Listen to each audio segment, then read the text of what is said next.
Here's what a typical 26-year-old shopping experience at Costco with her mother looks like. First, I follow my mom around as she points out all the furniture. Even though we don't buy anything, I sit on everything to determine which one is the comfiest. And then I lose my mother because I'm sitting on too many things and I need to go find her. Next is plants. Today, there was a fantastic deal on succulents, 3 for $19.99. We had to FaceTime my brother to see which ones he wanted. This is what we ended up with. Next is the essentials, which is actually why we came here. Trash bags, laundry detergent.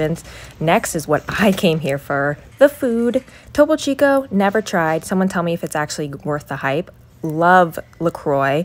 I saw some shabu beef. If you've never had it, oh, so good. I wanted to get it so bad. All the fish were looking good today. Then I found True Fruit, which I saw a girl on TikTok get a PR package from them, and she loved them and convinced me, so I had to try them.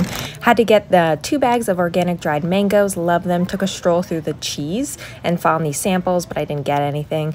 Looked at all the bread as usual, touched it to make sure it was soft. My family and I love cauliflower pizza. Also, are these new? I've never seen them before, but they look delicious. Instead, we got these chips, quinoa, flax, chia, a bunch of healthy things. I saw the infamous avocado spray. The idea is great, execution needs work.